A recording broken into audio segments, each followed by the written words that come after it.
Angeli. You got the mic. Yeah, thank you, brother. Yeah, this is for Jake. I'm in the UK, bro. Just wondered when you were in jail, if you were able to do any astral planning out of jail while you were in there.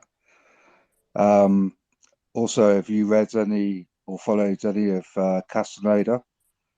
What was your first like link into shamanism? How did you like gravitate into it? Um, yeah, I followed you like obviously for the last well since the 6th of Jan 2020 from the UK. Big love to everyone out there, and the UK just isn't.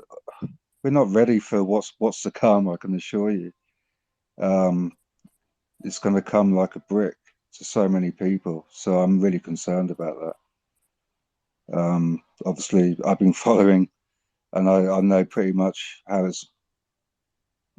seems it's going to transpire. But do you have any advice for anyone in the UK that that I can share to help ease the pain? Thank you. Um, well, to answer your first question, yes. It's very difficult, though, to do stuff like that inside of a prison setting. A lot of the time, what they do is they build these prisons located near vortexes that have become, in one way or another, kind of weaponized. They tend to build the more, medium, high, maximum security level prisons toward vortexes that are very intense and very low frequency and oppressive. I was in a low security facility for my prison sentence. I mean, Alexandria, Virginia was absolutely awful. And that place, lots of people had committed suicide in there. So it was difficult because of how low vibe everything was. It was a little easier when I was in Safford, Arizona, but not too much in that, like, the vibe of prison is very low. So it's difficult to kind of break free and through that. But I did on several occasions. And, I have some interesting things that happened as a result. Um, Regarding Castaneda, yeah, I read the teachings of Don Juan. That was a really eye-opening thing. I mean, I'd been into shamanism I was curious about it as a kid. I always thought that they knew something that we had lost in the West. So when I decided to truly go on the shamanic path, it was like, you know, steps were being given to me, like laid out in front of me. This is the path. Go this way. Here you go. Here's your next step. Here's your next step. These synchronicities began to unfold in a way that was undeniable for me. So I wanted to continue to go down the path.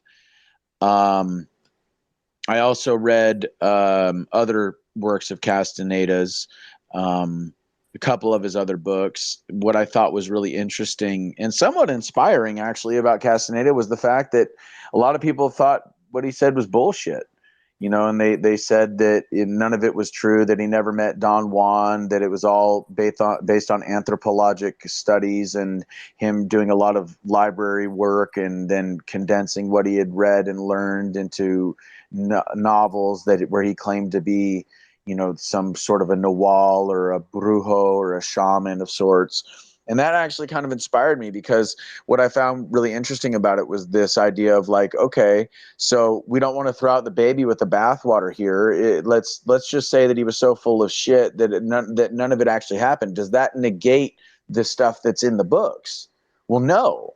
If the stuff taught you something, if you got something out of it, then that's not worthless. That's worth something. So it actually kind of inspired me to write my book, Will and Power Inside the Living Library by Lone Wolf, Loanwolf. Um, you can get it on Amazon.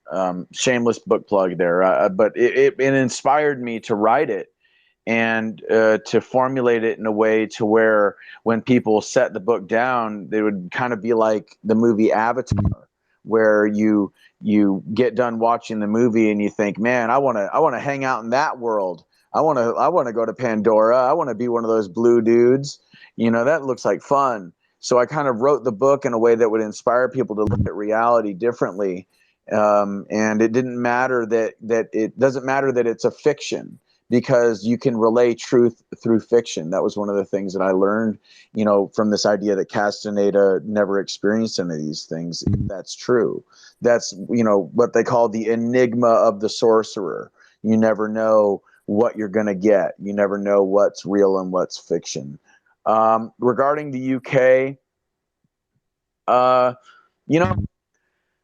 would say, first of all, do not allow your authority figures or people in the World Economic Forum to place inside of your psyche the future that they wish you to create. They are attempting to hijack your creative potential and use your individual and our collective ability to manifest reality and the law of attraction to bring into fruition the reality that they choose, the future they choose to create. And so I would say that free your mind. Do not see the future that they want you to see. See the future that you wish to be, and you will behave accordingly.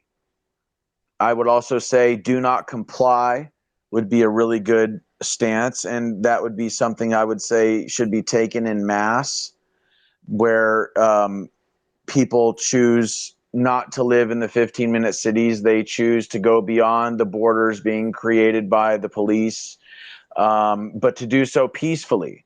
And if they strike you down, do not strike back. Get it all on film. Show the tyranny for what it is. It's called self-suffering. And it's something that Gandhi practiced quite a lot, and it changed the world forever. It's also something that was practiced in the 1960s during the Civil Rights Movement, and it changed America and the world forever. It's something that was practiced in Romania during the communist dictatorship, and it changed Romania and the world forever. So we have all the tools necessary. In particular, the tools that we have are inside of ourselves, and the brothers and sisters at our sides. I would say that nonviolent non-cooperation with evil is our duty. And what they are attempting to do in the UK, in Australia, what they've been doing in China, and what they're attempting to do here in the United States is evil. And therefore, it is our duty to not cooperate, but to do so entirely non-violently, and watch and see as the fruits of said labor and the results of said suffering results in our freedom for every